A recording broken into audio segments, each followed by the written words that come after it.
And now we call them burger rods. Yeah. Because it's time to get a burger. Yeah, that's true enough. Yeah. When I first took you, it was really impressive. we was wasn't well happy with If it. you've not got that one, say it like a bolt it? that you need. McGill's next door, he's got one. He's got it. So when you're buying that one bolt, you'll then buy your overalls, your helmet, Yeah. off him rather than buying it. That's And 700 just quid the you way- lost. Yeah. I think So we you've got to have that stock. Because anyone of the norm would never know how much anything of that costs, how much organising goes No. into it, and obviously you going into it, you And a probably bloody didn't clue. know either. Eye opener. Actually, they didn't even say, so what's your background in shows? And I said, I don't have a background in shows. And she went, oh, so what shows have you worked on? Talent show. I'm not even on a talent show, I'm not that good. I said, I've never done it. Oh, we're good? Ready, mate? Right, welcome back to another Stock Car podcast. Today we have another special guest, and you might not know him for his racing, you might not know him for his name, but you'll definitely know him for the Motorsport with Attitude show, and that is Dave Rennie. Thanks for having me on. Right, before we get into all of that, I just want to ask you, how you got into short oval racing? Short oval wise, we're going back to the early 70s when I went to the racing. Enough of that. Long time ago. I went as a toddler with mum and dad, and back then my sort of favourite drivers were Dave Morris, Bob Morton. I think it was just all the colour and the noise and smells. Smells, yeah. It was What brilliant. track's this? This Cowdenbeath Raceway. Right. That was long before the race wall came into existence. I went for probably 2 or 3 years, I would think, for at the beginning of the 70s, and then we didn't have a car for a few years, so that sort of bit of kibosh on the racing. And I can remember going back 1981. It was a Scottish Championship for the hot rods and super stocks, which was won by, if I remember right, Les Kay and Les Clark. Superstock's up at Cowdy. Yes, super stock. Cowdenbeath originally was Speedworth Scotland. Right. So that was governed by Speedworth, Les Eaton. It was didn't know Roy that. Cecil. The original. Yeah, I didn't know that. The Speedworth Scotland up until 1986. It closed down in 86 because I think there was two sisters that owned Cowdenbeath, and their main thing was the football, and the Stockcars was like the add-on, but it was still the Stockcars that made the money. So that paid the rent. But when they sold it, the big idea was they were going to build housing where the pits are, Mm-hmm. if I remember rightly, and American football was going to be the next big thing, and that's what they were going to run it. Exactly. That's what they were going to have it on a Sunday or a Saturday at Cowdenbeath, or Sunday, because still had the football at Cowdenbeath, but obviously that never worked. So you had Gordon McDougall across at Newton Grange, and that got closed down at the end of 88. So Gordon basically came into Cowdenbeath and bought the lot, lock, stock and barrel. So he was then became football chairman, as well as running the stock cars. So I was supposed to actually go and work for Gordon in Newton Grange, but the guy that was originally going to do it with me and decided he didn't want to go. So we ended up, we didn't sort of get involved with stock cars properly. Obviously, as a fan, we were there all the time. He's always there, yeah. But 1989 Saloon World Final at Armadale, which again was Speedworth. That's another Speedworth that's Armadale. another old track that's up in Scotland. Yes. Right. Yeah, when Cowdenbeath shut down, originally going back to the sort of 70s and that, you had Cowdenbeath and Armadale, which were both run by Speedworth. Then Kenny Stewart took over when Cowdenbeath shut down. Nigel Cecil was the promoter at the time. He originally moved to Armadale, then he packed up, and Kenny Stewart took over. It became Speedworth Scotland, then changed to Speedworth Armadale. So in 89 we went down and were there for a week, painting curbs and painting tyres and just other bits Track and pieces. prep, everything. Going out and Johnny Coupland, I think he was a co-promoter at the time, from down, I think he was down Dorset way, possibly Ringwood and that. Went out with him and we're putting posters all over the shop on the week leading up to it. So actually being part of the setup and helping out goes back to sort of 89. That's before you was even racing. Yes. You haven't even got in the car yet. You're just doing all the things behind the scenes. Aye, yeah, going up there Doing and all that stuff that we see on the track, but we don't. yeah. Yeah. You see done, but you don't see. You Yeah. see the yellow tyres, how it's don't you? achieved, You see yeah. the signs on the You turn up on for the the big wall meeting and and everything's freshly clean painted and, yeah, toilets are clean and yeah. But I mean that takes, obviously, as you'll know, it takes kind of a good few days, possibly weeks, Yeah. to get a stadium ready for a world final. yeah. So when we did that for that year, and then I finally started racing. I helped a guy called Gary Dirks with his banger at, it was Armadale he was racing at the time. No, sorry, it was Ken Beatty he was racing at the time. How far is that from here? Armadale. Armadale is half an hour. So they're all still local. It's still running. Yeah. Well, it's still Is it? running as a speedway track, Right. but only just. The first time I raced was 1991 in Bangors. And I was at the 2-litre Sport Capri. And at the time, I mean, there was nothing in Bangors. There was no roll cages. You tied your seat to the pillar. To the B pillar. You had like we had like patches sort of maybe 3 inches square holding the door shut, and that was it. You had chains through your bonnet, and that was it. There was no door plates, there was no roll cages. Oh no. And but back then the race more, you still got followed in occasionally, that type of thing. I mean, I can remember one at Armadale, the guy, was it Lewis Parker possibly? Craig Prentice followed him in at the end of the straight, into turn 3 at Armadale, and the car just concertinaed. It basically just went off, and everybody thought the worst. They thought like, he's dead. Yeah. But luckily he got out. But I think he lost like 1.5 inches or something height wise. His vertebrae compressed. But he was lucky to get out. I mean, there was nothing holding the car. And you know, you see the followings and all the rest of it, and you see the car concertina, but round about the driver's relatively safe. Yeah. But back then there was nothing. So the front pillars, the windscreen had all come in. It was nasty. It was nasty seeing that. But Armadale shut down at the end of 91. Gordon McDougall had already, he had opened Cowdenbeath in 89. And it was just kind of sort of one thing led to another from there. Kind of started racing, doing bangers and that at Armadale originally. You did? Yeah, with a 2-litre Sport Capri. Went out, spent all night. It was actually sort of the father-in-law's at the time's car. He went on holiday and he says, if you want to race it, you can race it because you've got a new car. So I spent I was basically overnight that night getting the car ready for Armadale, so absolutely knackered. Gary took the car across to Armadale for me. And I thought, right, line up at the back, because at that time the bangers were graded at Armadale. So I thought, right, I'll line up at the back and just can see what this is like. So, being tired, I drives out and lines up at the back. I'm just sort of sitting there half sleeping, and then I see that sort of looks across, Start Marshall's getting ready, and I thought, where's the rest of the cars? Where's the Red Roofs? I lined up at the back of the Blues. No Red Roofs had been out at that point, so I had to start at the back. All the Reds came out and lined up by me, so I'm standing at the back of the Blues in my first race. And I was like, oh no. And I was like, I'll move around to the whites. No, you won't. Went yellow, and they were all the way out. He was off. So I survived, just. That was good. It was like yourselves, when you're brought up going to racing, you always want to can eventually race yourself. Some folk don't. Some folk go into can be an official or can marshal and all this sort of thing. My son Callum, he started off doing like start marshal and all the rest of it. Now he's racing, kicking my arse every meeting. They start young up here, didn't they? Start marshal. Well, I think he was 28 this week. So he must have been, I don't know, 16, 17 or something. Really? Start marshal. Yeah, Okay. do He loved it. He absolutely loved it. They've always been older down. Yeah, they always get down south. Yeah, it's the old boys. Definitely. No, but I mean, he did that for a wee while. Did a Saloon World final and all the rest of it, and just he loved that. Like, but then, 2019, he got offered a car. He works for Arnold Clark, and they wanted to do like a group, sort of team building thing. So Callum says, "Well, Let's build a bang up." But basically, it was. Callum says he wanted to go into these pro style basics that were starting, which at the time were nudge and spin. Right. So he got a shout one day to go across to he works in the doing service and MOTs and that type of stuff. He got a shout to go across to the sales bit, and the guy turned around to him and says, one of the salesmen says, "How's about that for your car?" And the wife had just brought the car in to trade it in, and it was like a Fiesta, still MOT'd and all the rest of it. And so that's where he got his first car from. But we built it strong, but we've been nudge and spin in his first car.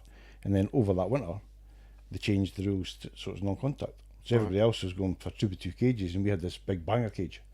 Well, basically like H-frame. That's what we were running on, right. Plus door plates. So that even though they're non-contact, so they should be rods. Yeah. Okay, but it still makes them safe though, doesn't it? Yeah, I mean, Having a door frame. yeah, our roll cage are a hell lot more expensive to put in a car than Exactly. an H frame and a Yeah. door plate. Which I'm guessing what the formula's all about is trying to keep it as cheap as possible, just so people can go round on track and have fun. Yeah, you can. Door plate, H-frame. Yeah, I mean, you can build one. It takes a lot longer to strip it than just to actually build it. Well, there you go. Okay, so I mean, it's hopefully they keep a lid on it, because you know every other formula out there is they start off cheap and there's a bit here and a bit there. Cool. Even since I've been racing, it's the same. When we started in minis, I mean, probably 10 years ago before I was in the minis, it was even cheaper, obviously. And then we come into minis and... 10 years ago? No, 10 minutes before I started. Oh, 10, yeah. I can imagine they were quite cheap, 2005s or whatever. And then come to when we was in them, you're looking at a JB was 3 to 3.5 grand. And then we've just heard this weekend a JB's looking at 6.5 grand. Yeah, which is crazy money. Yeah, so to buy mini stock now, you're looking 10 to 12 That's grand mental. to buy one off the track. But as you say, like, it started very cheap. Yeah. Now look at them. Which is still meant to be a cheap formula for entry-level kids. Yeah. Well, we started the pro stocks at GMP. The normal pro stocks. The normal pro stocks, right? We started off as banger stocks, then we changed them. So what? Tell Dad, obviously you got pro stocks. Pro stocks is basically a rookie banger. Up here. Yeah, like a rookie banger. It's nudge and spin. The radiator must stay in its original position, and just pretty basic. But they started off just standard cars, basically. You weren't allowed negative camber. Nobody was like, you weren't allowed kind of fancy tyres. There was a 55 or 50 pound cap, I think it was at the time, on tyres and this sort of thing. And we had 50 cars every meeting. 50. We had. I used to run the formula for Gordon McDougall. Sat down with it was Davey Borthwick and Gordon. We did the rules and that for them. I came up with the name Pro Stocks, which was Gordon didn't like Pro Stocks, and I says, "Hey, what's wrong with it?" And he says, "Professional stock cars." I said, "No, production stock cars." All right, we'll go with that then. So that's where Pro Stocks came from. But we had when we got them running, like they moved from the banger stocks onto the Pro Stocks. We used to take the booking on a Sunday morning, the week before the meeting, and we had to sit from 10 o'clock on Sunday morning and book everybody to phone in to get a booking, and we would have 50 cars booked in by 10:15. Wow. Everybody was desperate for it, and then you'd have a list just in case anybody pulled out. Reserve A reserve list, yeah. Yeah. So I mean, we, potentially, if everybody that wanted to race got to race, we could have 55, 60 cars every meeting. I mean, last night at Lochell, I think there was about 20 odd cars, which is the best field that they've had for years. So how long ago was they getting 50 cars in? That'd be about late 90s, 2000, when we were there somewhere. Have they But added that went on for years. Have they added camber and a few little tweaks then? Yeah, a driver came. I It creeps scrutineered in, as well. doesn't it? It creeps Well, that's into what all of happens. I did all the scrutineering, ran formula for Gordon, as far as doing the scrutineering, taking the bookings and that type of thing, so that we knew. I think it works if you've got one person that runs a formula and they know everything inside out as far as drivers, who's banned, who's this grade, and keeping an eye on it. It works because nobody gets away with it. Yeah. So we'd done the with the 50 cars. I mean, the racing was brilliant. At that time, it was mainly Sierras and Cavaliers. Oh, they're big then. Yeah, they're like they're not hatchback cars. Yeah, No, big ones. saloons. Figures, yeah. But everything started bog standard. Then after, I mean, I must have done that for, I don't know, 7 or 8 years, something like that. And a driver came up just when the cars were starting to change. Novas and that started coming in, and they were starting to change to Mark V Escorts. So one of the drivers came up and says, could he drill the fly wheel so he could advance the timing? I says, why do you want to do that? He says, 'cause it's the only way we can keep up with it. We'll see, it was Astros that they were racing at the time. See, that's another thing going. That's Right. when So- other cars come into play. So he says, he said that's why he wanted to do it, so that the Escort that he had built could keep up with Astros. I says, well, there's one simple way to do that, to keep up with Astros. He says, what's that? I said, build an Astra. He says, production stock car, you're not allowed to do that. And he says, but he says, it doesn't cost anything, you just drill the flywheel, you advance the timing, and we can keep up with Astros. And I says, no, you can't do that. I says, you can ask David Borthwick, who's still at Cownreath now, was kind of in charge of getting specs and all the rest of it. And I don't know how we managed it. We managed to talk Davey around to like letting them do it. And that day was when I finished scrutineering, that says you've just knackered the formula. Not David specifically, but by allowing One that thing. to keep Yeah. in, because you know when that starts, Yeah. well, he's allowed to do that. We should be allowed to do that with our car. And We can't keep let him up do with this. him now. Yeah. Yeah. So it just snowballs. Yeah, definitely. So I walked away from scrutiny on that day, and Pro Stocks went down rapid simply because of that. Because money came into it. Money wasn't an issue. Yeah. You've always get people that have got money and they'll buy better tyres, better engines, and all the rest of it. But you've also got guys that are just bloody good drivers, and that can put them in a heap of junk and they'll still drive the wheels off it. And that's what you could do in the Pro Stocks. Can the good drivers would still come through. Yeah. But when you start doing that, bit by bit, you could see everything creeping in. So the next thing that would come in would be negative camber. Then folk were try to use tyres that were basically race tyres, and they got away with doing that as well. And within 3-4 years, you were down to 10-15 cars at a meeting. That's the problem, isn't it? Okay? But I mean, if you look at everything, every formula basically does that. Yeah. Okay? Even bangers now. Bangers, like I said, bangers when we did them back in, it was 30 years ago. But I mean, you could basically They're making kick the money. windows out and go racing. Now, can Make spend money. weeks building them. Yeah. I think even back to basics now, like people setting them up and doing what they can, the absolute best. It's still not. I bet the I've space. seen some for sale for a couple of grand.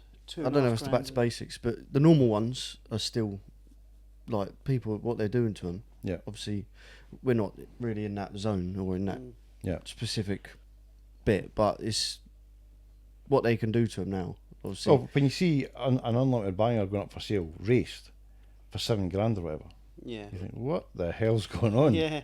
Yeah. Then if somebody said sort of even 10 years ago that folk would be scaling bangers, that's how far it had got, you'd laugh.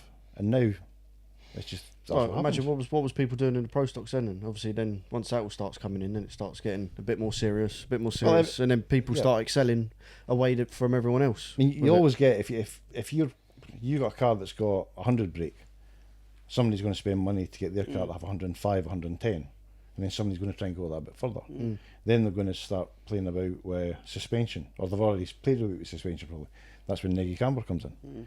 Now, cow and beef, negative camber, I think, to an extent, like a cow and beef, which is a fast track, is good because it saves on tyre wear. Because sometimes you can go out at cow and beef and wreck tyres simply because if you're on a straight wheel and you're flat out, you take the edge off the tyre, Yeah. and that's basically goosed. So I mean, negative camber has its place, but when all the other add-ons start creeping in, you know, fucking fancy Yeah. gearboxes, fancy this, fancy that, Yeah. can fancy Rare tyres, then they're gearboxes dropping and- suspension here, and it gets silly. And then you're talking Sorry. no problem. Is that camera? Yeah, that's gone off, but I don't think that charger's working. Okay. And that button's on. Ollie. Yeah. Cool.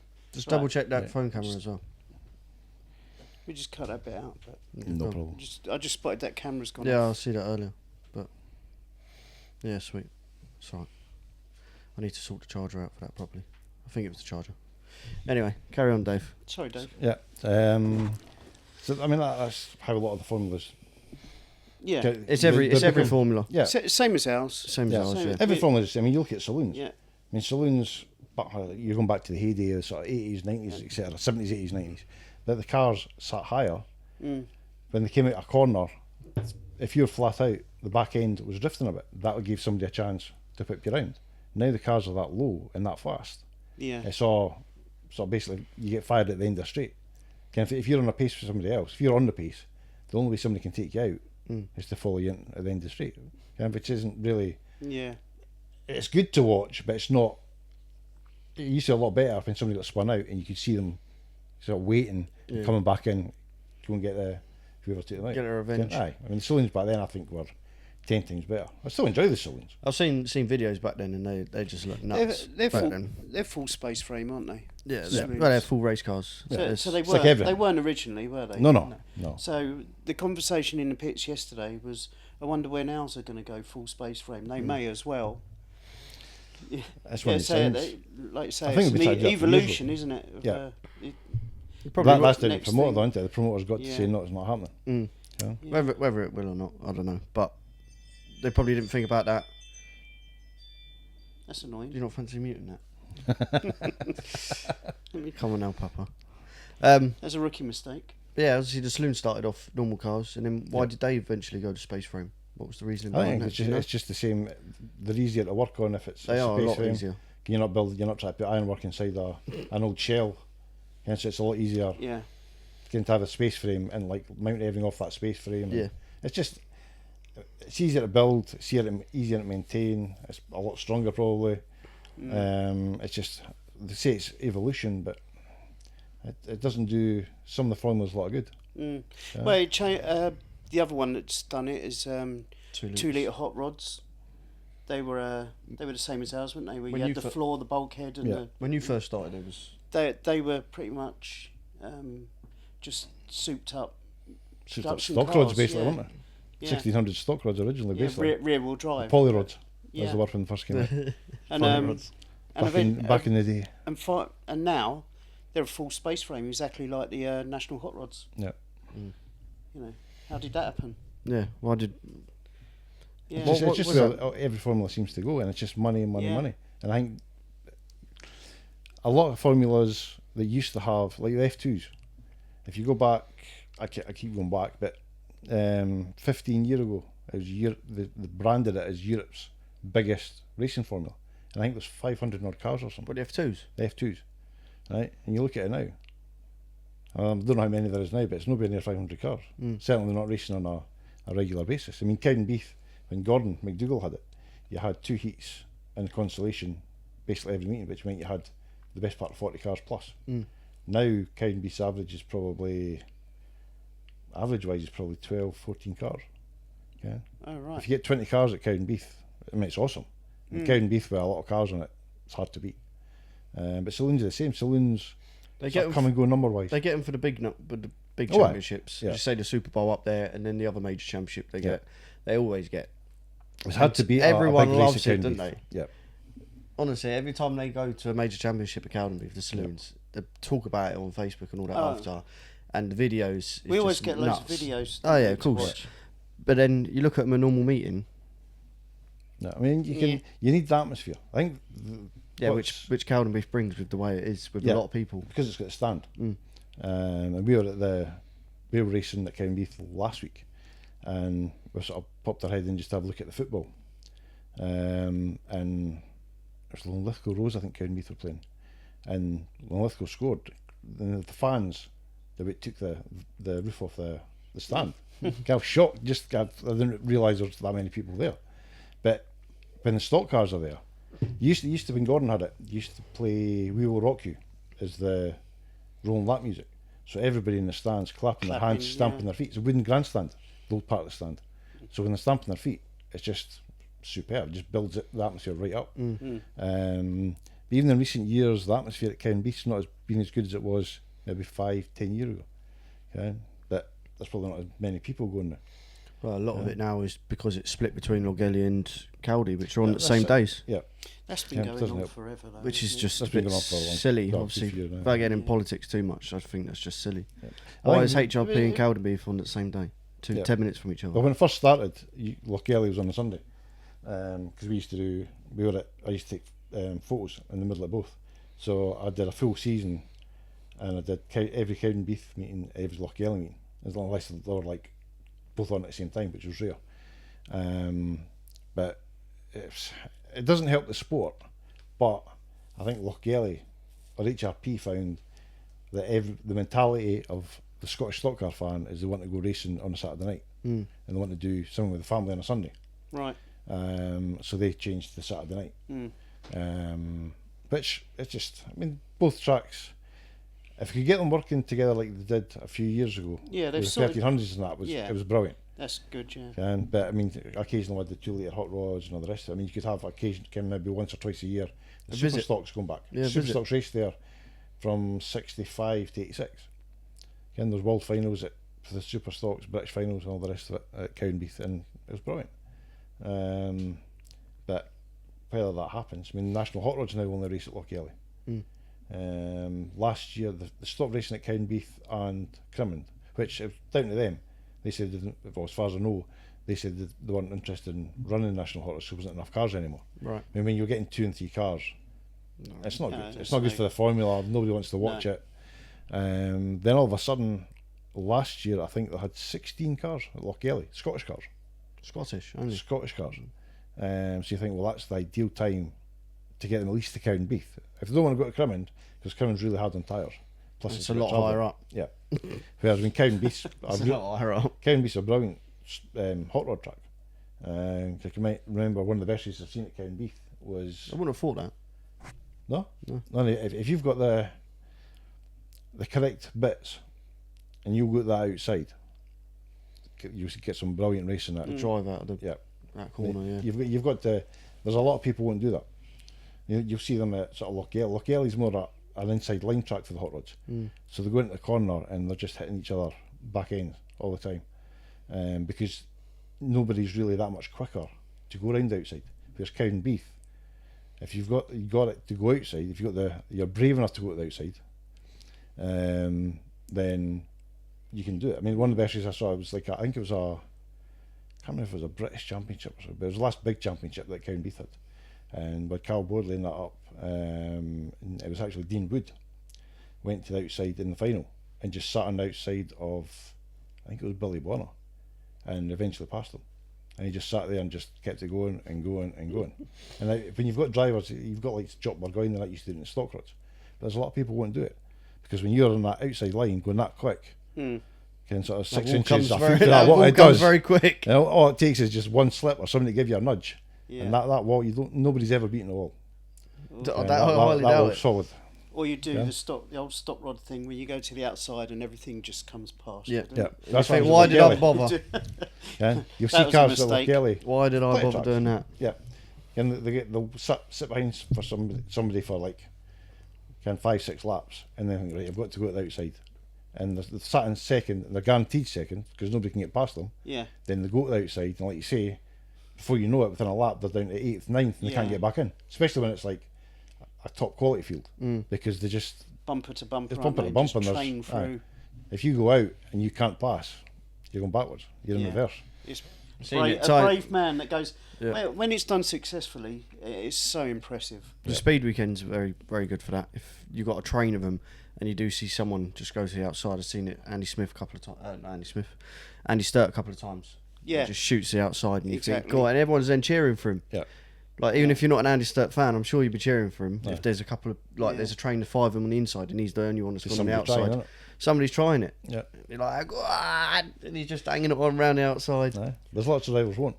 They'd rather doze somebody on the inside and doze and keep hitting to eventually move them, Yeah. rather than going to And the then outside. try not get black crossed and black flagged. Yeah, can, but I mean, it's just the way your rod racing that is. The guys that will go to the outside, I think, have always got more fans simply because of that. Because people Definitely. admire them. Of course. Yeah. You probably don't even get the results, but because they're doing it, Yeah. they're actually giving the crowd something to watch other than follow my leader, we call it, don't we? Yeah. Yeah. Follow my leader racing. There's nothing more boring than sitting No. a train of cars going round and It's round and just such round. a shame. It's- Which is why I'm not. We was on about getting a stock rod at one point. We did get one. I never raced it because, in the end, I was like, do I really want to be just sitting there in that train and just getting frustrated? we watch a couple of races and we're like, nah. Well, I think we watched them at Aldershot in Ipswich on a normal domestic meeting, and it was like, nah. It's, Well, now we call them burger rods No. because it's That's time, what you time to wanna get a get a burger. Yeah, that's true enough. Yeah, but I mean, I think there's a lot of tracks that there is 2 lines. Kind of like Cowdenbeath, Skegness, Ipswich, Hedensford. Kind of sort of where if you've, like you say, if you're brave enough, you go to the outside. yeah. It's good to watch. But the smaller tracks, they're probably better for your contact racing Yeah. because you've got Definitely. to slow down for that corner, and if you're slowing down, Which allows someone to hit you. yeah, Yeah. You I can. mean, you, Lochgelly's brilliant for 1300s. Yeah. Oh yeah, Yeah, superb, as you know. as I know. Right, Eastbourne, could you imagine going to the outside lane and Nah. not non-contact? I've watched a video of George Polly, Freddie Lee, and one of the others, and Poston Wire, National Hot Rods, and they're flying it around the outside. He's Wow. one, I'm like, oh no. George Polly makes it work and stick, and then you've got Freddie Lee coming on the outside, chasing him Freddie down. Lee, Barry, Not Freddie Lee. Barry Lee, Freddie Lee's my generation, that's why. No. he raced against Barry him. Lee, I raced against him. Barry Lee. But yeah, watching that. Yeah, Post- again, all Poston those boys Wire. could drive. Exactly. And you put them in any car and they could drive it. Yeah. And That George was was brilliant. Smith. But they're Mental, legends, aren't they? Oh, They're legends, definitely. really, because they could. Yeah. And And I think the cars back then, your hot rods back then were not quite as sticky as they are now. But even They're watching, very loose. Right? Yeah. Just hanging I on mean, to they could drive it. And Yeah. they could drive the tail. I mean, Mick Collard, if you watch him, there's a couple of videos on YouTube, and you watch him and he's going between traffic, and he's just flicking the back end as he's going through. It's brilliant As to and watch. Oh, amazing. Yeah. It's superb. The car control is brilliant. I mean, to me, it's like national hot rods. I think a national hot rod should be production car based. Although everybody seems to like these all the sort of Lotuses and that's coming out, personally, I don't like it. I think to me that's not a national hot rod. Okay? It's maybe an old fashioned sort of yeah. Yeah, I still like the 206s. Them shape. I still like Mark 1 Escorts and Mark 2 Escorts. Yeah. Oh yeah, back in the day. Yeah. Right. Yeah. At Wimbledon, But they were used to go. brilliant. Yeah. Yeah. But I mean, Much I mean, there's a few cars still coming out. I think Billy Wood's got a new car coming, and there's another couple of cars, and they're more based on things. Yeah, they're more based on the sort of family saloon rather than the sports car. Oh, okay. And the sports car, to me, it's just they're good. It's probably good for the sport 'cause it's taking it forward, and that's where they're trying to take it. Kind of try to move things on and sort of bring the formula more up to date. But personally, I prefer the kind of your 205s and then sort of going back to your classic hot rods. I mean, personally, I'd rather watch classic hot rods, a good field of classics, than nationals now. Yeah, exactly. I've never seen a good field of. No, I don't think Classics, I've ever that's the seen a good trouble. field of classics either. Yeah, No. but it's, They're struggling. We don't really go looking for them, but No. when they're on, when you look at them, you see about 6 cars or something. Yeah. It's like every other formula. You need, it's a shame. you can have It's good. 20 cars, but you need a dozen of them all to be on the same sort of pattern. So they have to be as quick as each other so they can race each other. Yeah, Yeah. so If they it's stay just a line of interested. cars again, and you've got one car that's just going around everybody and just Yeah. so much quicker. It's gonna get everyone's gonna get annoyed, Yeah. not bother. Yeah. So But when you get good racing, there's a few guys at Kenbeath, like your Kenny Purdy and John Buchan and that. I mean, those two when they're on it, they can pedal a car like. Can both go Mark II Escorts, and they're I've seen quick. it at Graham Callum number as well. 17. Yeah. Looks stunning, doesn't it? Yeah. I mean, Kenny can. He's one of these drivers. I think he cares if the car gets damaged as such. He's out there to win, and he'll do whatever it has to win. Again, on the outside, and when he had the cross flow in the car, which sounded brilliant. I mean, that thing was like lightning, and it was brilliant to watch. But it's where you get those shells now. Kind of standard, kind of Yeah. old 1300L, kind of 4-door Mark 1 Escort shell that now sells for 10 grand. 12 grand, yeah. I aye. saw one for 12 Yeah. grand on eBay. I thought, oh, that looks all right. Let's see the price. Yeah, you're right. Yeah, and I thought, oh, I'd have to get windows. And I mean, back in the day, when we were racing Mark 1 Escorts, going for Stockcars or whatever, Cortinas and all the rest of it, like a 4-door Mark 1 Escort was junk. Nobody wanted Yeah. 4-door Mark 1 Escorts. I scrapped my Yeah. Mark 1 Escort when XR2s, Aye. XR2Is and all that come out. I thought, this is, rubbish. Right. If you had a 2-door, it was fine because they were sporty. That yeah. 4-door was did just too. junk. It was a granny car. Okay, but now, if you had kept that, they were worth a fortune. Yeah. You Can't didn't sell have no money. space to keep it, did you? No, Nowhere to keep it. Uh-huh. I don't think I had a home. I think that was my home. Living out of his car. Yeah, That's what happens 1300. when you go stock car racing. Yeah, 1300 GT. It was, or E, 1300E. 1300, the purple one. Some- Vinyl roof. It was poorly sprayed blue. Was it? £65 it cost me. Oh, well. nice. So close. Right. Another good question I've got to ask you.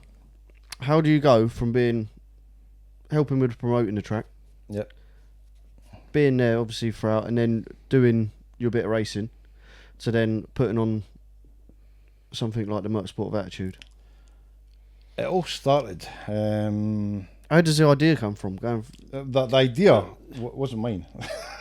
Right. It wasn't mine at all. Richard Hill, that has Redline Racing Developments, he had a massive stand at the NEC every year. Which we Bought. we went to, didn't we? Bought, we yeah. bought from as We well. bought a few bits from it. Yeah. Yeah, I We mean, remember Richard, it. he had a brilliant stand, loads of stuff, knows his stuff with engines and all the rest of it, and he's a good guy. But he had been going to the NEC for years and spending a fortune and basically getting stressed out his head every year because the size of stand he had, you've got to make X amount of money just to cover costs, never mind make of it. So the NEC had been going this sort of downhill. And I think he had got smaller and smaller Yeah. out section, didn't Yeah, it? definitely. Didn't get any cheaper, but it got smaller. When I first took you, it was really impressive. We wasn't was well happy with it. Speedworth had a massive stand. They had Brisker had a big stand. They was up on that stage for all day, weren't they? Mm. You know, Everything there. Maybe it was because it was all our the big first time there though. stalls. Yeah, well. no, it's really good. Because when did that short oval bit first start in NEC? Late 90s, I think. See, so we were at the back end of it. Yeah, our first we couple was of times. towards the end, yeah. Yeah. But And even we then- saw it decline, though, didn't we? Yeah, The first year they had the proper oval hall was really good. It was packed with That everything must- to do with ovals. It was really good. I mean, you spent half the day there because it's like MWA now. You met people that you normally see maybe just at Skegness or at Ipswich during the year. Once or twice a year. Everybody comes to the show at the beginning of the year. Mm. And it was back then. It was really good, and it was a proper shot at promoting the sport. But bit by bit, it got smaller and smaller because it got more expensive. which even in them 3 years we went, we see it straight away, didn't we? Yeah. It was the same, but smaller. The problem as well is we know how much money gets spent on the ovals, whether it be a 1300 team or a national hot rod team, F1s. That's serious cash, right? But we'll say the big boy shows don't seem to think that. They think they still relate oval racing to banger racing, and it's all just cheap piles of junk. They don't realise just how much goes into it. And it's always been, we've always been that sort of Have that pure name. cousin of it. Yeah. We've always been kind Poor of cousin space of filler. motorsport. Yeah, space filler. And that's basically the way it went at the NEC was you have the engineering show which runs Thursday, Friday, then it packs up, so they had an empty hall. So fair dues, they put the small or the oval hall in Is this there. from the beginning? Is this from the late? This is 90s? probably early 2000s. Right. But what they did then was, it was still a reasonable size show then, in the oval part of it, but then they started putting like dodgems in the same hall, obviously trying to fill it. So it's fair dues, they're trying to fill it so they can help pay for it all, which is what you've got to do. But it kind of made the oval part a bit Mickey Mouse, kind of as if we were just filling space. We weren't there to be promoted. To promote, yeah. They weren't interested in promoting us. It was just a case of, well, that's a few That hole needs filling. spondulars to Yeah. the big bill.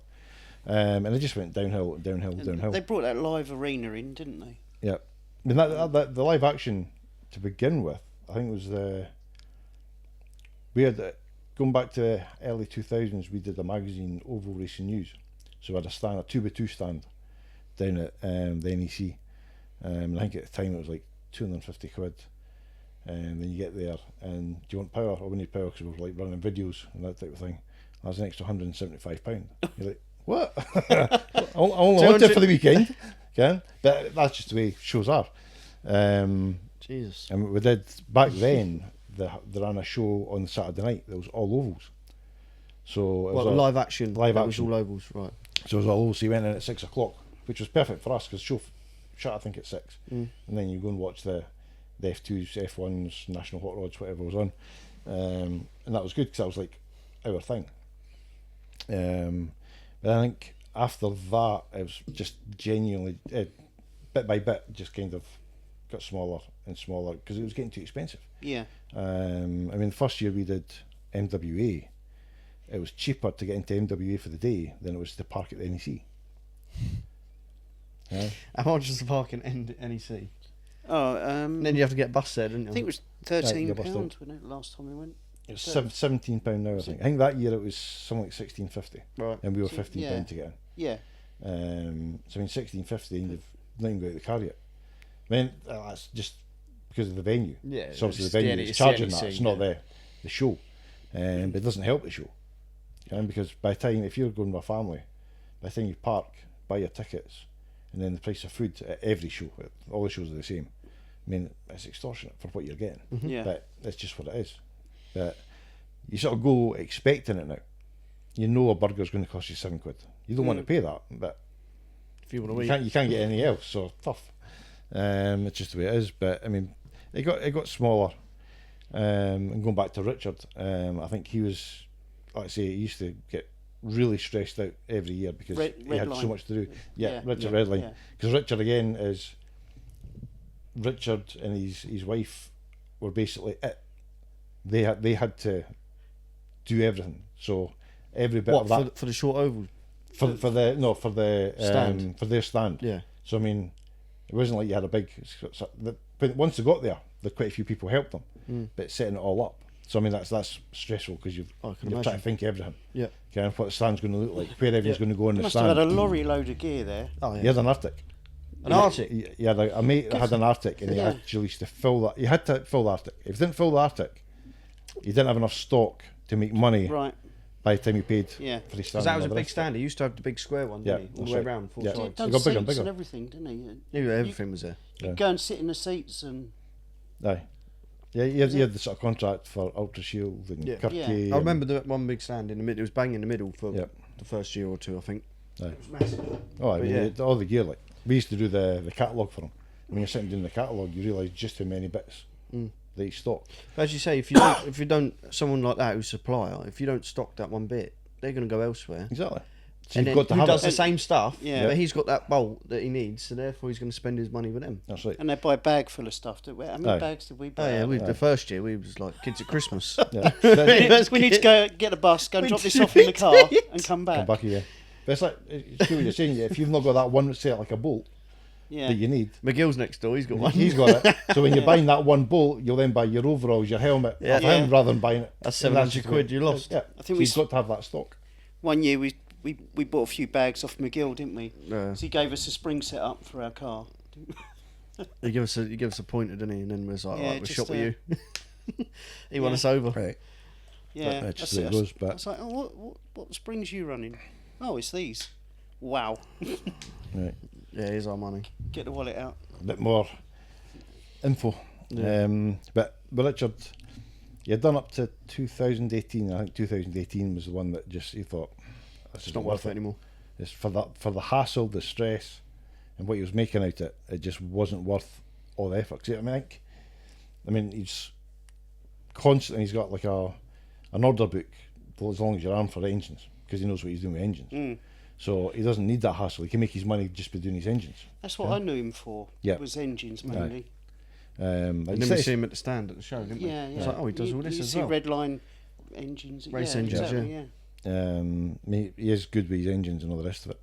I think he just got to that point. He thought, nah.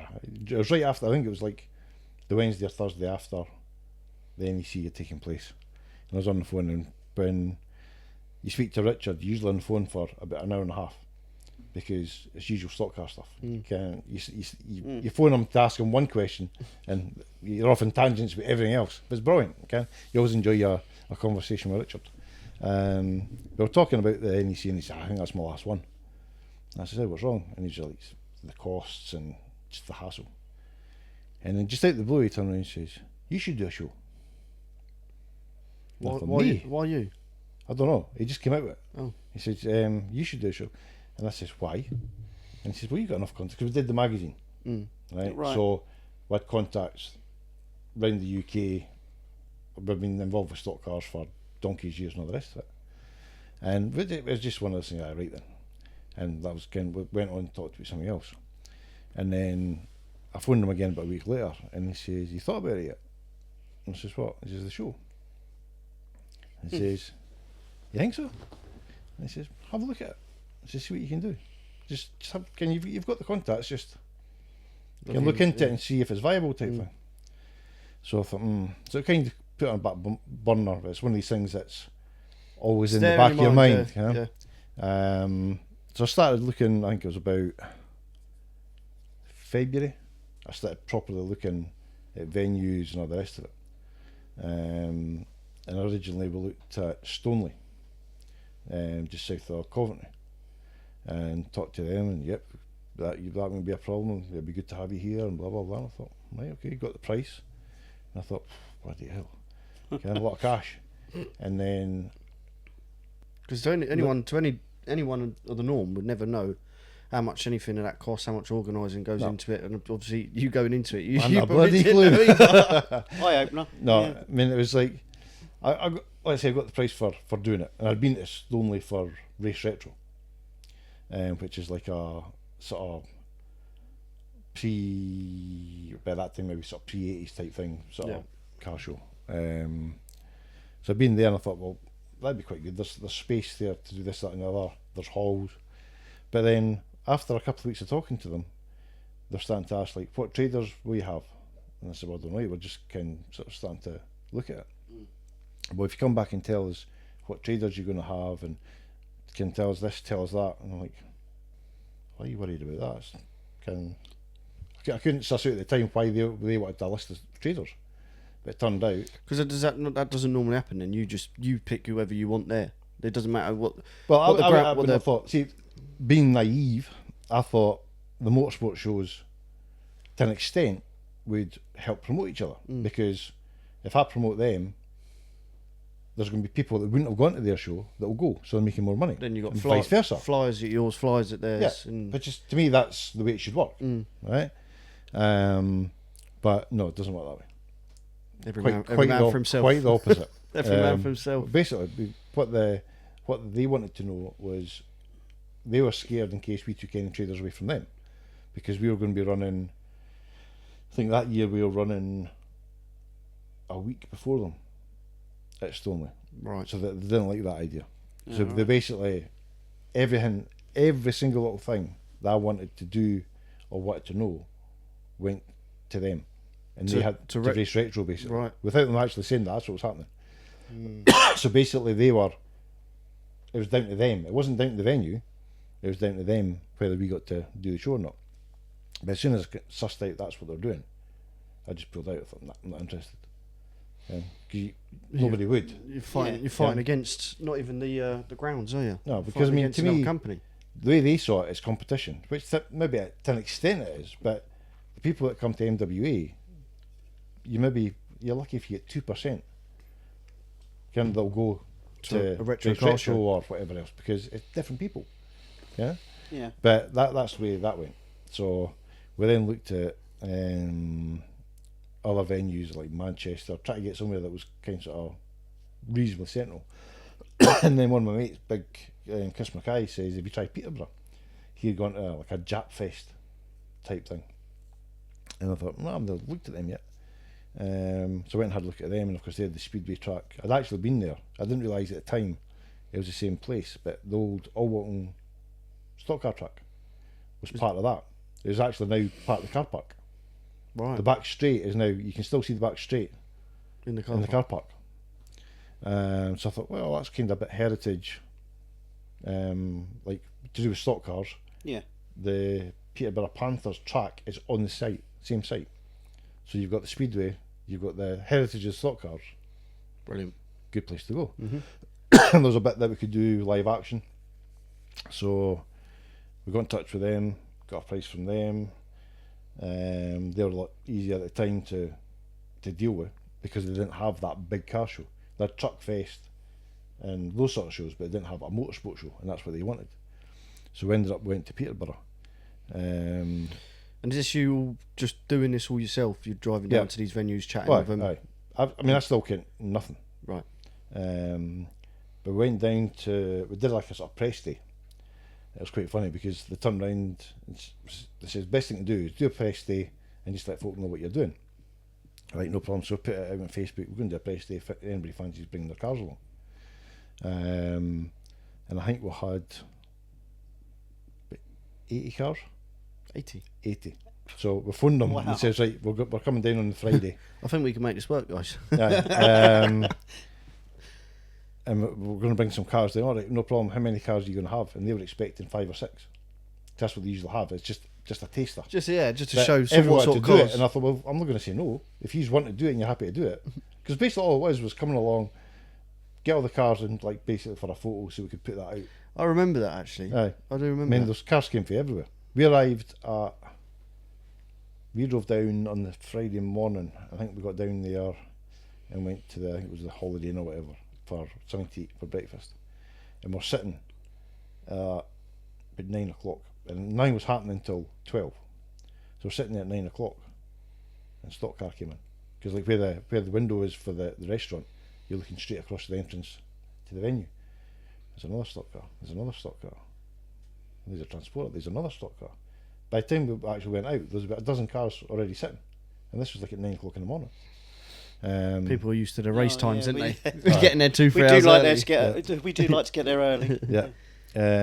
So the guy, one of the guys that ran Peterborough, had arranged for me to do an interview with like a show magazine, right?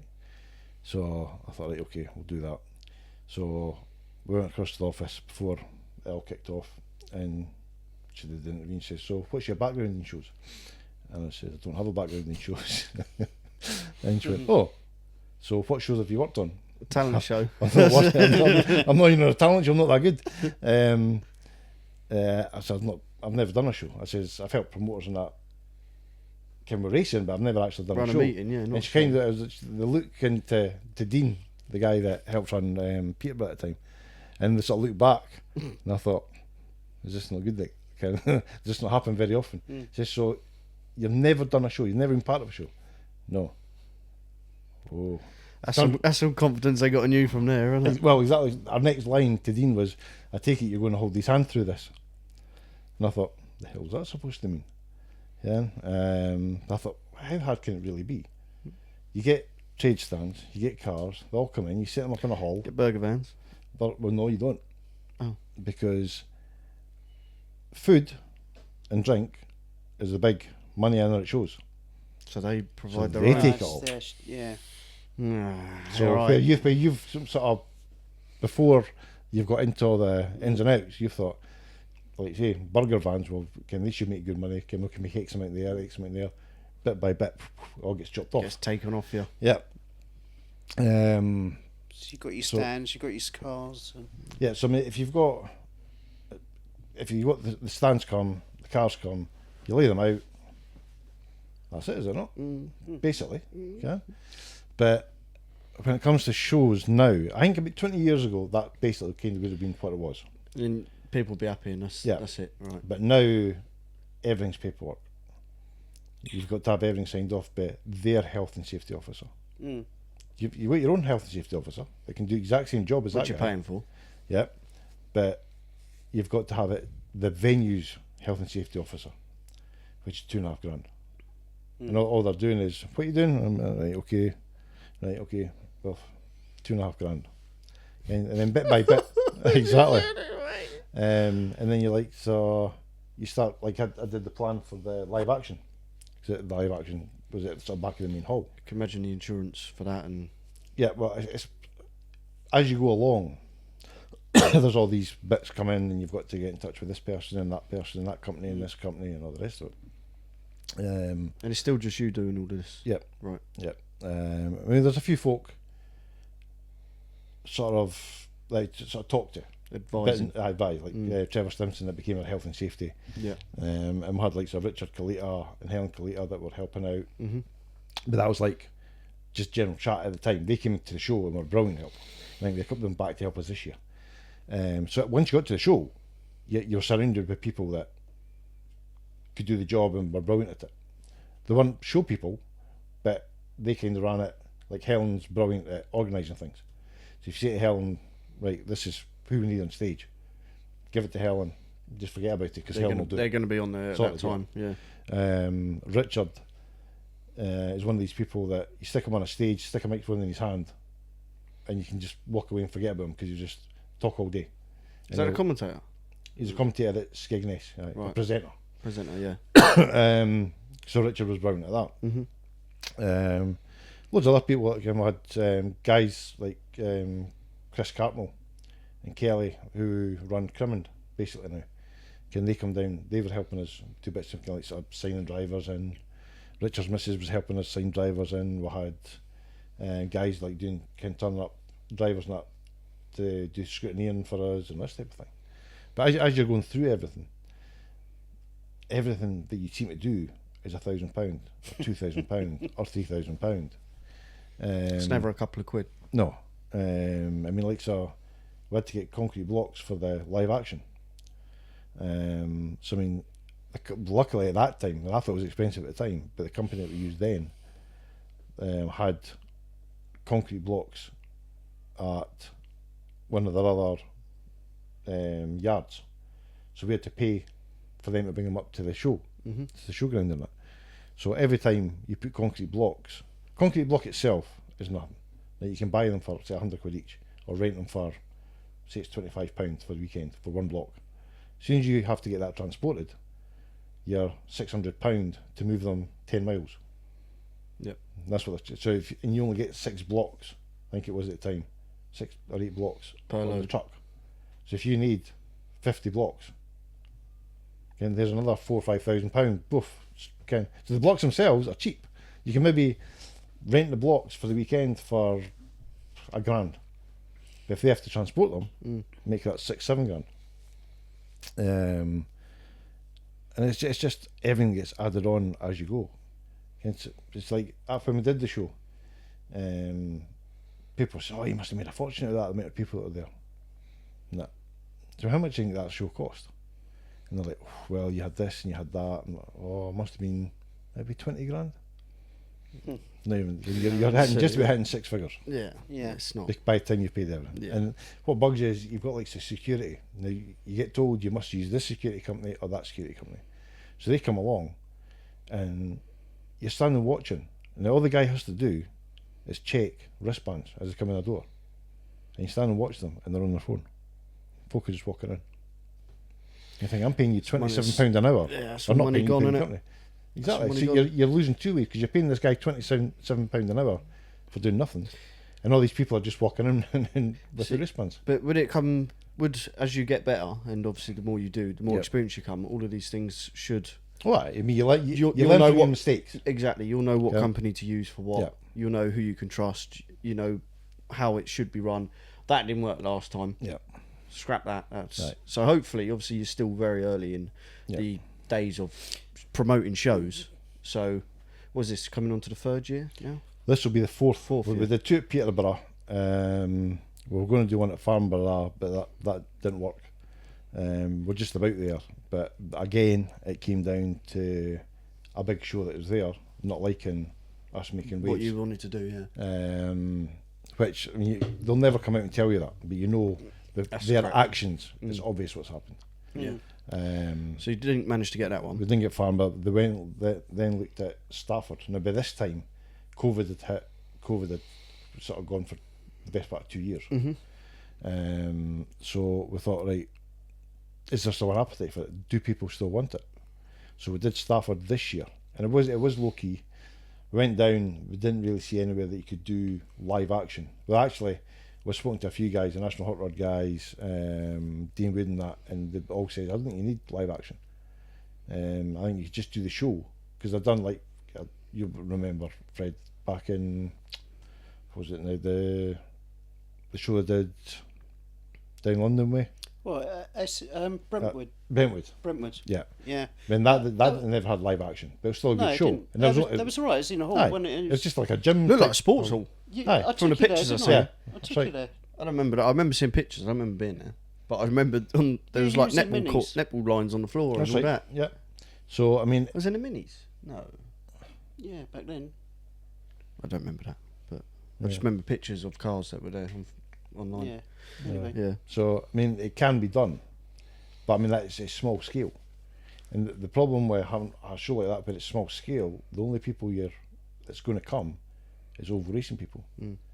Now that's good from a social point of view, but you're not promoting sport.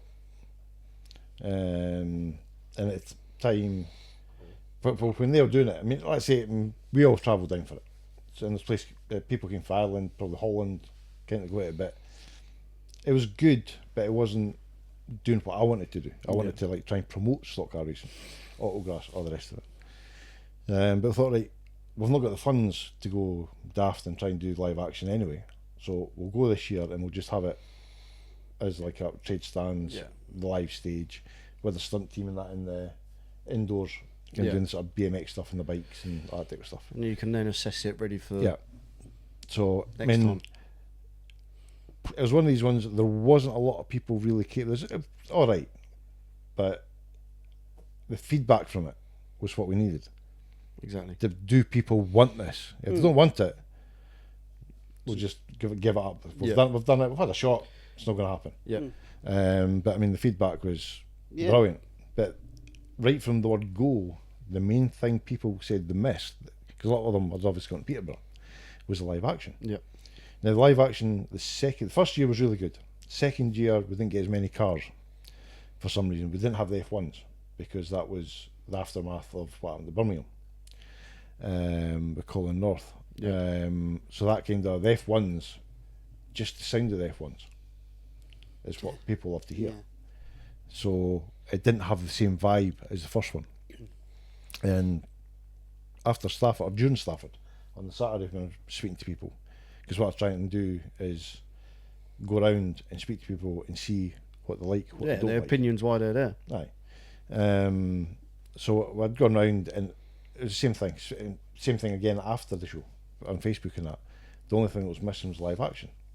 And it doesn't have to be mega exciting live action. People just want to smell the Smell of burning noise. rubber and the fuel. Aye, Definitely. that's what they want, because that's what makes them feel at home type thing. Yeah. So They could hopefully entice anyone who doesn't go to the racing. All them cars there, this is what they do. Yep. Say with the stock cars, a little bit of nudging away, and then the hot rods, people trying to go around the outside of each other and stuff like that. Yeah. Oh look, they're there. They're the cars in there that are doing it. Yep. Where do we see them? There's 3 or 4 promoters in there. Aye.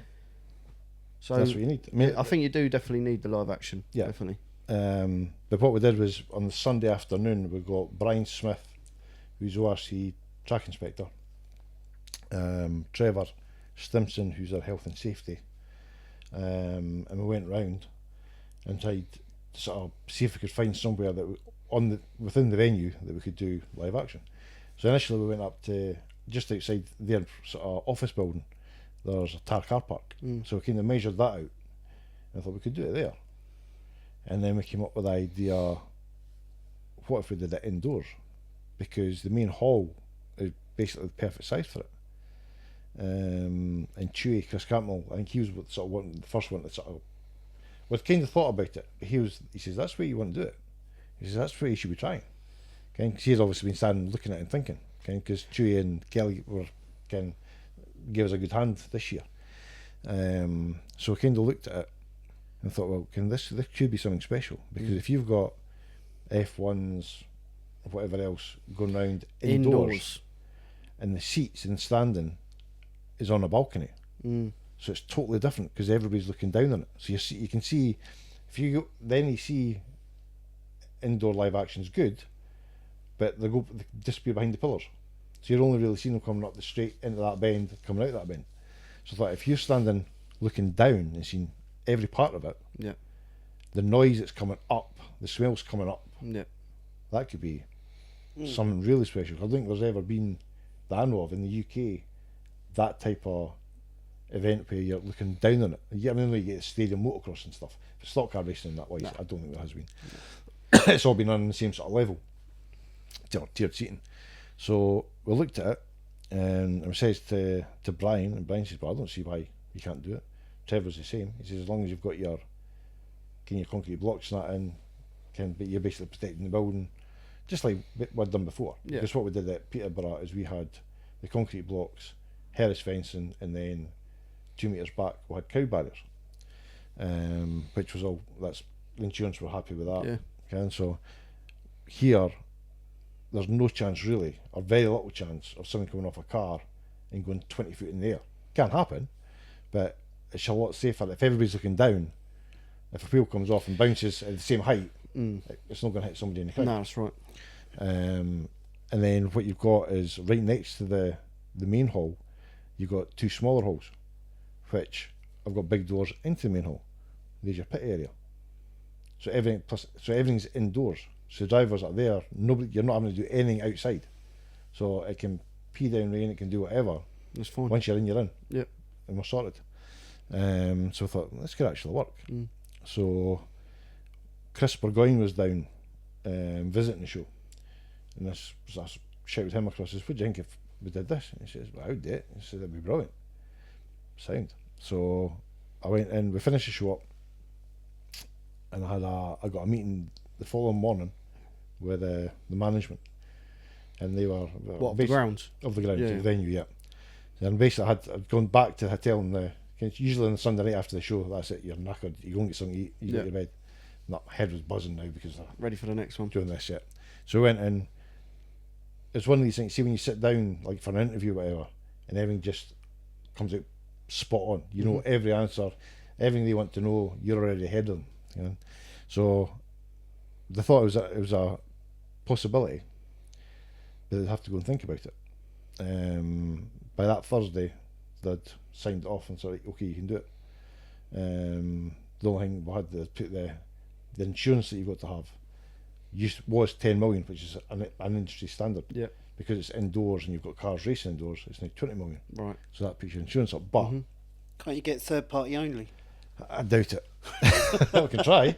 But again, it's just one of these things that if you want to do it, that's the way things are now. But then, will people have to pay to go see the live action then? It'll be part of the, you're just getting in. At the That's moment, just all your entry ticket in one? aye. Okay. All The right. idea is that So say you could have maybe made that money back from the insurance, maybe but I don't know. think you've got to do it if everybody pays the one price for their ticket, Yeah. which I think they now will look at it's like £25 per standing. Yeah. But the idea this year is to have something going on throughout the venue all day. So it will be a day out. It's not going to be so people can a be 1 hour wonder. in and out Yeah. as So and when. there'll be between 4 and 6 shows each day. Yeah. So when you book your ticket, you'll decide whether you want to be standing or seated. So we're going to have seats along the far end of the balcony, which will be the best view. So they're coming in at £29, standing's £25. But we're also looking to have, there's like a grandstand with a sort of an arena outside that we're going to do. Or the idea at the moment is to do like a MW Highland Games, and the idea there is to have novelty sort of games based on your Highland Games, but have it motorsport theme. Yeah. So like I said, you have the Highland Games, you've got the Atlas stones, the world's strongest man type thing, whereas they start off with a smaller stone and then they work up to a bigger stone. There's 4 stones. The idea there is to have the teams will push cars. So they'll start off with micro With F2. a mini stock. Then we'll a mini stock, an F2 and an F1. Yeah. Again, so the more knackered they get, the bigger the car gets. Yeah. And we'll have them timed, so you have like maybe the 1300s versus 2 litres teams, super stocks versus F2s, Scotland versus England versus Northern Ireland. That'd be Just cool. for laugh. Yeah, yeah. Okay, we'll probably People can go out there and have a laugh at Aye. people then, can't they? maybe do it so that the team get a bonus point if they turn up in fancy dress or whatever. Can just having a laugh. Yeah. Because I mean, a lot of people, or a few people, the traders that came for the first time to Stafford, says that they enjoyed the weekend so much more because it was so chilled. Because everybody that's there is basically the same. They all like their racing. They can all talk for hours and hours about racing. Whereas the bigger shows, everything's kind of a bit uniform and a bit Strict. Aye. You sort of go in, you walk around, nobody really talks to you, or whatever, and then you're back off. Whereas we've got you've got guys that already know that are on the stage talking to drivers they know. There's videos of racing going on all It the just time. makes everyone's at home. Everyone's basically at home. Yeah. So this year, Yep. not this year, next year, Yep. February the 3rd and 4th, Yep. Yeah. what can we expect from the MWA show? Well, the big thing obviously is live action. Yeah. We've already Indoor got live action. Indoor live action. Presuming All of the formulas, F1s. at the moment we've got the F1s are definite. Yeah. We've got heritage F1s, Yeah. and they're going to bring back a few legends of the ovals, Which would be good. which is we'll leave that for them to Announce. tell us to announce what's going to happen. We've got the late model But the UK. cars like the NASCARs, Yeah. European sort of NASCAR version of NASCAR. They're going to come. There's a couple of pickups in that as well, so they're going to go in the live action. So again, you're talking sort of Chevy engines and everything else, so the noise is going to Big be V8s. superb. Yeah, we've got the autograss cars, which are always brilliant. You can pop and wheelies and all the rest of it, and just They go down on 3 wheels, them ones, don't they? Yeah. proper Yeah, sideways and superb like. There'll be 2 different classes of them in the live action. We've got a drift team, and they're going to do their stuff. And then basically now, over the next sort of few weeks, we're going to sort of nail down 1300s, obviously one there with yourself, and hopefully have like 2 litre saloons. We want to try and bring the kids in as well. Yeah. So we might do micro F2s one day and ninjas another day. Yeah. That is the kids' side of things is growing. I think. Yeah. I think No, the huge, future. So isn't it? you really Yeah. want to. massive. Yeah. Yeah. But the Definitely got to bring ninja them carts in. and the micros have just exploded. Aye. Really, they get big numbers now. Yeah. in. Yeah. I mean, it's one of these things like for the kids, for them to do something like that. Yeah. It's something they'll That's some Yeah. experience. it gives them something to look forward to. Yeah. And like it'll give them sort of memories for Yeah, years. no, they'll definitely get the kids involved. Yeah. 100%. That'd be good. I'll probably do maybe ORC minis one day, national minis the next day. Mm-hmm. Try and do 2 different, apart from your headlines, Yeah. which is Yeah, your yeah. F1s, your NASCARs and stuff. Try and get 2 different versions of Yeah. each one. So you've got, if folk come down for the weekend, they can do a show Saturday, a show Sunday, and they're seeing a different show on a Sunday. Mm. It's not the same. So you got live action, Yep. Our Highland games that we're going Highland to try games. and do. bit of fun. Then we're going to have like radio controlled displays, stock car displays, Yeah. that type of stuff. We're looking, the target just now is to have at least 500 cars on display, Right. out with the trade stands and everything Yeah, else. At least that's the aim. Because Really? what we're going to try and do is, the aim was never just to have the proper show cars, Yeah. kind of show cars that are like absolutely minted out their box. And Never been used. aye, Yeah. the idea is to bring, I mean, all those sort of cars are in the paid for spaces indoors, but we've got loads of space outside. Mm. So the idea there is to break it up, which we've done, which we'll put the plan up this week. The idea is to have like an area that's all autogross cars, so anybody can bring their car. All they have to do, if they buy their tickets, show their car free. Mm-hmm. So we'll have a section for rally cars, rallycross, ovals. We're going to try and do with one of the touring car, kind of like formulas. We're going to have like a pit setup. So you see how they come with their trucks, and they've got their big sort of tents that go on the side and all the rest of it. No Arctics with the tents on the side Yeah. and that. Yeah. Can so have that set up in one of the sections as well, so it looks like a proper Pits. pits. Mm-hmm. So people get, plus it gives us more space that way, because they've got all the gear already for, doesn't matter what the weather is, they're still technically indoors. Yeah. And basically just as much as we can. We'll have like a transporter show as well, because a lot of transporters again have like maybe got their cars on the side of it, or they're painted in team colours or whatever. Can let people Just try and get a bit of everything. Everything, In. yeah. Everything that. and keep it everything as cheap as we can. Red Line got his stand there. Richard's actually pulled back on his parts. He's Right. mainly engine. He's Oh, that okay, busy with engines. Yeah. I mean, I've only been down to Richard's once, and he said to me, umpteen times, "You need to come down and see my workshops." He says, "You won't believe what I work out of." And I kid you not, you walk into it, and it's like everything's heaped up everywhere. Clinical. How the hell he moves, I don't know. But he knows exactly where everything is, and he's That's got always the machines case. to do every job, and he knows what he's doing. Mm. But he's been talking, I think, for the last 10 years about building a new shed. He's got a bit of land across from his old one, and he's going to build this new shed and have all his new gear and that in it. But he's that busy, he doesn't get time. So you can have a stage. There'll be a stage in the live action. So the idea at the moment is, when the cars come out, the cars will come out, stop on track. There'll then be maybe a 30-second advert on the big screen. We'll have a big screen in the Of live them. action as well, Of them, Of them racing. properly. Yeah. where the race, the promotions. So Yeah. that promotes the actual sport. So anybody Yeah. looking at it goes, right, that's those cars, they race. Oh, that's like Eastbourne. That's 10 not minutes far from my me. house. Aye. Yeah. That type of thing. And then the cars will go off. Next one comes on, same again. So basically, there's no point in having cars doing displays if at the end of the day They still don't know the where they're punters bloody don't know- racing. Aye, and that's what happens That's- quite a lot.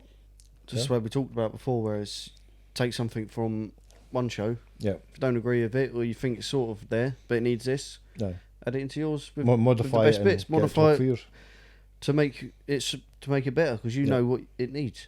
Yeah, You know And where it that's doesn't what work it's and all what about. works. It's, So, it's like you say, spotting things that could work for your show, definitely. and knowing, or not knowing, but try to suss out what everybody wants to see. Yeah. I mean, if you don't ask the questions, You might not like the answers sometimes, but most people will give you a genuine reason why they think you should do this or you should do that. You always get idiots that think they're no better than you. They've never run a show in their life, but they could run it 10 times better than you can. You're always going to get that. Yeah, no matter what which you is can the old keyboard warriors. Yeah, we know that. Yeah, you get it all the time, but I mean, vast majority of people just like it's a social. What we're trying to get is to be the first social of the year, so that people that meet up, like say at Skeg in the summer or Ipswich or wherever, That's they can another meet up chance there. for them to meet up. Yeah, Yeah. and see all the new cars that are coming out. Yep. But the main thing is try to keep costs down. Not Because let it obviously spiral out like Yeah. obviously the NEC has Aye, the when you- Autosport. Well, I mean, we are roughly between £20 and £25 a square metre for our trade stands. Stands. Yeah. And just out of curiosity, I messaged the NEC, and they're £350 a square metre.